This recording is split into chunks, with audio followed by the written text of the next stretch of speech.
Caminas por un sendero remoto de la cordillera Cantábrica. Escuchas unos crujidos tras un arbusto y al asomarte observas una criatura que se alimenta ansiosa de un cadáver. Al escucharte se gira y 3 ojos de colores te devuelven la mirada.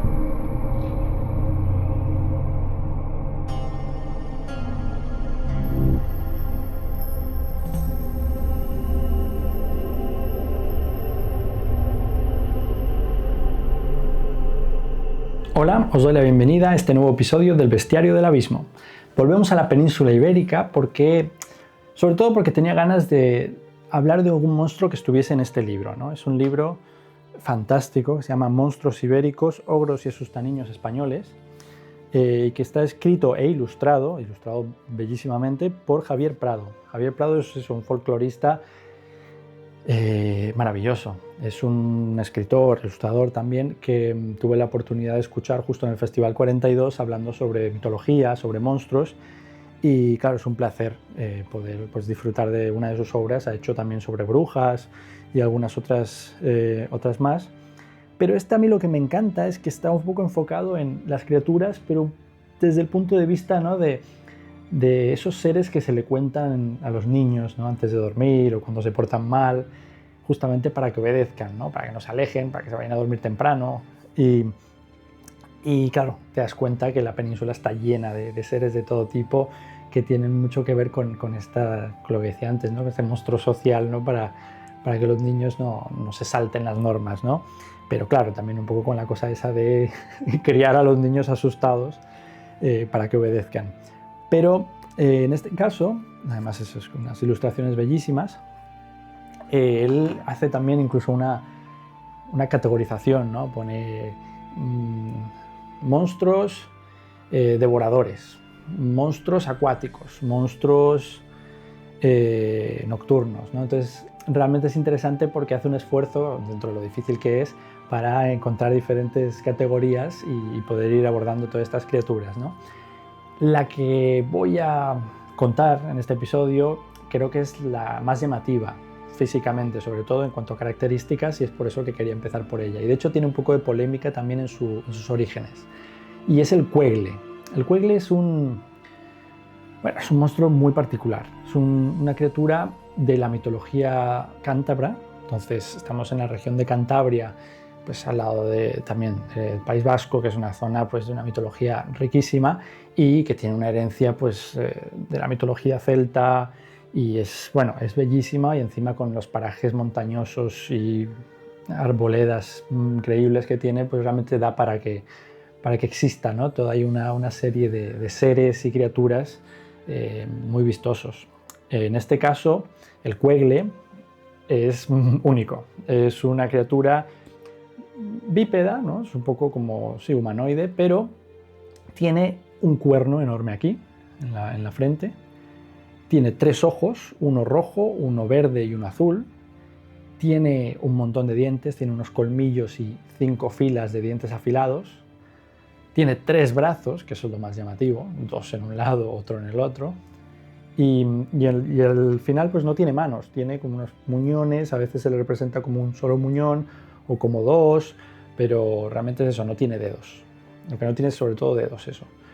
¿Qué más? Tiene también en los pies, pues eso, son como muñones o como 2 muñones, así que salen en vez de los dedos de los pies. Y tiene una barba poblada, tiene la piel negra, o sea, realmente es muy específico, muy distinto a cualquier otra criatura de la que hemos hablado. Y tiene pues características como que tiene 5 estómagos, porque es un ser que tiene mucho apetito, ¿no? Lleva normalmente por encima pues pieles de animales. Y lo que pasa es que, aunque no sea tan grande, ¿no?, uno podría imaginarse que este ser pues podría tener unas proporciones enormes, y no, realmente no es tan grande, pero es muy fuerte, es feroz, es agresivo. Entonces realmente es un ser con el que no te quieres cruzar, ¿no? Y es muy interesante, ¿no?, porque ¿de dónde sale esta criatura? Esta criatura se supone, según la mitología, según la leyenda, surge de el cruce entre las anjanas, que son como unas hadas de la mitología cántabra, pues justamente como decía, ¿no?, que tiene mucho que ver también con esta mitología celta, pues son anjanas que cada 30 años pues caen poseídas por algún tipo de maldición y se aparean con un oso. Entonces de ahí sale esta criatura, este pobre bicho, el cuegle, y a medida que va creciendo, pues va generando un apetito increíble. De hecho, dicen que son amigos también de como la otra gran criatura de la mitología cántabra junto a las anjanas, las hadas, que son los ojáncanos, que son una especie de cíclopes, esos sí son inmensos. Entonces es muy curioso porque es un ser que tiene una relación muy cercana con las dos criaturas como esenciales, ¿no?, de la mitología cántabra. ¿Y qué tiene este personaje también de particular? Es que come animales, pero, como ya hemos visto en muchos de los anteriores, también tiene pues, un apetito especial por los niños.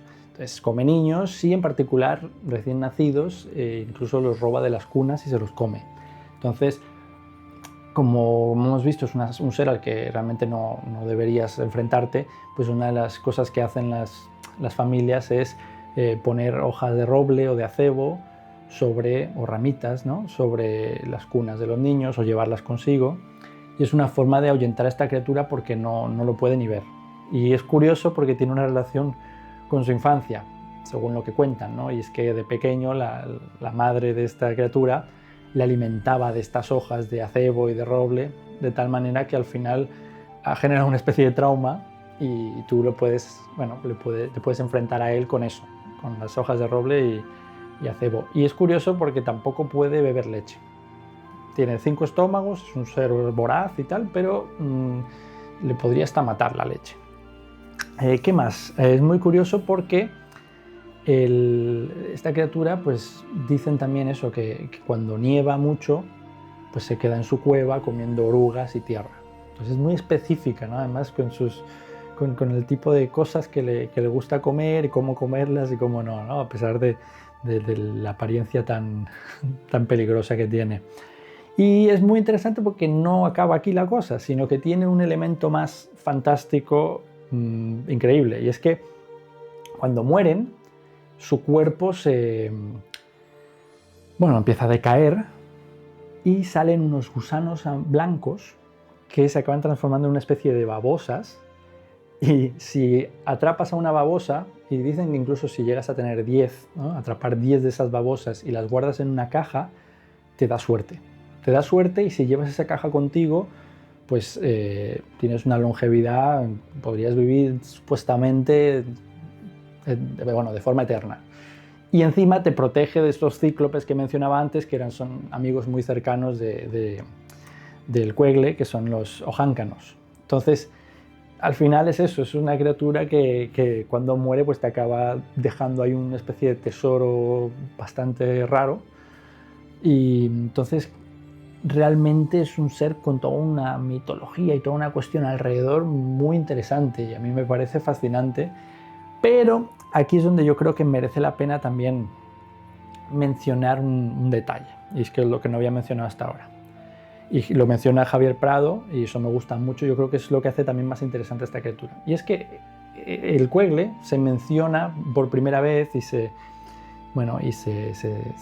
escribe en escritos de un folclorista cántabro llamado Manuel Llanos. Manuel Llanos, que murió hace casi 100 años, pues era un hombre pues, que se dedicó a promover también la cultura, el folclore, la mitología cántabra, la lengua cántabra. Entonces un personaje muy interesante, muy valorado, pero que según estudios posteriores se dice que también adornó muchas de sus investigaciones o de sus escritos, y que realmente, en particular, criaturas como esta, que ya hemos visto que es muy especial, pues puede que no sean del todo fieles, ¿no?, a la cultura, a las leyendas y todas estas tradiciones cántabras, ¿no? Entonces aquí estamos hablando de un hombre pues, que ha puesto de su propia cosecha bastante, pero bueno, estamos hablando que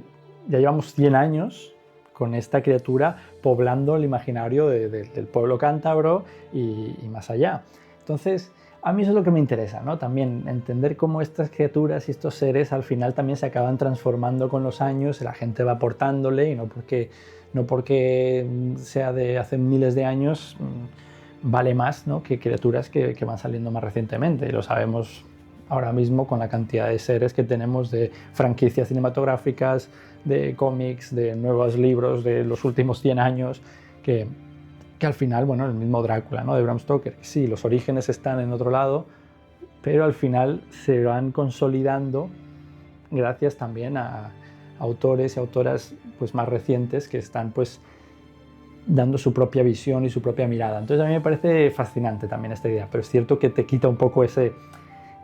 Bueno, yo cuando descubrí, ¿no?, esto, pues al final cuando acabas leyendo esa posibilidad, ¿no?, de que sea bastante inventado, pues se te quita un poco, ¿no?, esa magia, ¿no? Pero no deja de ser un ser fabuloso y de hecho hay un episodio de la serie Grimm en el que se lo dedican entero a este personaje, al Quegle, se llama El Quegle además, no sé en qué temporada, sexta temporada, una cosa así, y entonces es muy curioso porque ahí hacen su propia versión, ¿no? Sí que tiene 3 brazos, tiene 3 ojos, pero ya no tiene el cuerno, no tiene la barba, no tiene la piel negra, y le añaden como elementos así fantásticos propios, ¿no? Que puede ver el presente, el pasado y el futuro con cada ojo, y cuestiones así que al final siguen alimentando, ¿no?, un poco esa fantasía y todos esos poderes alrededor de este ser. Pero bueno, yo creo que era un ser muy interesante con el que empezar a hablar de criaturas ibéricas que salen en este libro, y seguiremos, ¿no? Pero de momento pues nos quedamos con este ser indescifrable, inclasificable, que es el Quegle. Bueno, pues muchas gracias y nos vemos en el siguiente episodio.